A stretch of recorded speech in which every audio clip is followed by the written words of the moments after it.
চাকরির মিথ্যা প্রতিশ্রুতি দিয়েছেন মুখ্যমন্ত্রী। ভোট যখন দরজায় করা নাচ্ছে তখন আরামবাগে হারার আশঙ্কায় ভাঁওতা দিতে চাইছেন তিনি। প্রশ্ন সামনে আনলেন খোদ বিরোধী দলনেতা শুভেন্দু অধিকারী। আরামবাগে গিয়ে মুখ্যমন্ত্রী ঘোষণা করেছিলেন 5 লক্ষ নিয়োগ হবে রাজ্যে। তার মধ্যে 1 লক্ষ শূন্য পদ রয়েছে শিক্ষা বিভাগে, পুলিশে 60,000।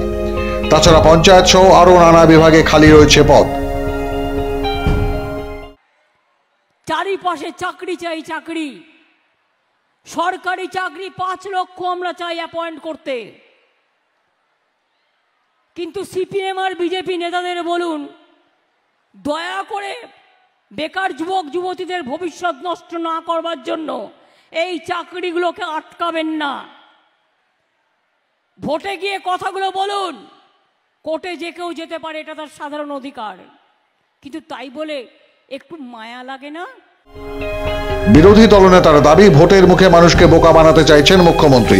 আরামবাগে গিয়ে তিনি প্রতিশ্রুতি দিচ্ছেন, অথচ সাম্প্রতিক বাজেটে এর কোনো বরাদ্দই রাখেননি। আপনি এই বইটা আপনার অর্থমন্ত্রী দিয়েছে, এই বইতে আপনি 5 লক্ষ চাকরি দেওয়ার জন্য প্রভিশন করেছেন।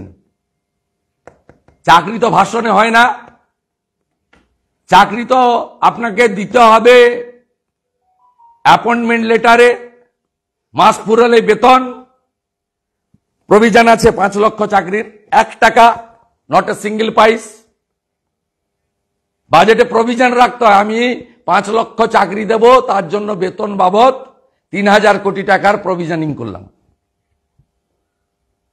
কত বড় ধাপ্পাবাজি যুবক যুবতীদের কাছে দিচ্ছেন, 2 কোটি যুবক যুবতীকে। আপনি বলেছেন 50 দিনের কাজ দেব, কর্মশ্রী না কর্মসাথী, টাকার প্রভিশন করেছেন, 1 টাকা দিয়েছেন বাজেটে। 50 দিনের কাজ দিতে গেলে 27,000 কোটি টাকা বছরে লাগে।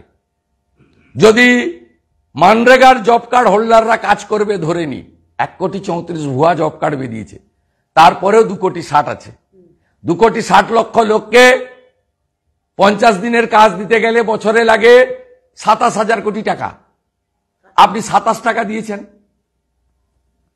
মানরেগা আইন এনেছিল লোকসভাতে, সংবিধান সংশোধন হয়েছে, আপনি এখানে 50 দিনের কাজের কর্মশ্রীর আইন এনেছেন, প্রভিশন করেছেন। শুভেন্দুর মতে, মুখ্যমন্ত্রী যে কাজের কথা বলছেন তার বেশিরভাগই মে মাসের পরে হবে। তার আগে ভোটের দিন ঘোষণা হয়ে যাবে, আর তখন তা পূরণ করা সম্ভব হবে না। তারপরে এই প্রতিশ্রুতির কথাও মনে রাখবেন না মুখ্যমন্ত্রী। আর যা প্রতিশ্রুতি দিয়েছেন, সেই প্রতিশ্রুতিগুলো কোনোটা মে মাসে, কোনোটা মে মাসের পরে। কেন? আপনি জানেন যে এপ্রিল আর মের ফার্স্ট উইকের মধ্যে নির্বাচন শেষ হয়ে যাবে। টুপিটা পরিয়ে ধাপ্পাটা মেরে আমাকে নির্বাচনে জিততে হবে, নইলে সিঙ্গেল ডিজিটে চলে যাবে লোকসভায় টিএমসি। সিঙ্গেল ডিজিট মানে 10-এর নিচে। তাই এই মিথ্যাচার।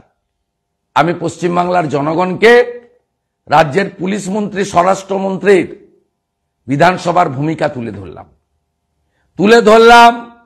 5 লক্ষ চাকরি আর 50 দিনের কাজের গ্যারেন্টির প্রোগ্রামে 0 প্রভিশন বাজেটে, 1 টাকারও কোনো ব্যবস্থা নেই।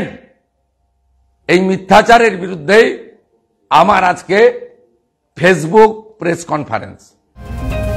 রেলমন্ত্রী থাকাকালীনই একের পর এক জায়গায় গিয়ে শিলান্যাস করতেন মমতা বন্দ্যোপাধ্যায়। বিরোধীরা তখন তাকে শিলাদি বলেও কটাক্ষ করত। মুখ্যমন্ত্রী হয়েও সেই শিলান্যাস পর্ব তিনি চালিয়ে গেছেন। সেই শিলান্যাসের বহু প্রকল্প এখনো ভবিষ্যতের গর্ভে লুকিয়ে আছে। শুভেন্দুর অভিযোগ, ভোট এগিয়ে আসতেই ভোটারদের প্রলোভিত করতে চাইছেন মুখ্যমন্ত্রী মমতা, তাই মিথ্যে প্রতিশ্রুতি দিচ্ছেন।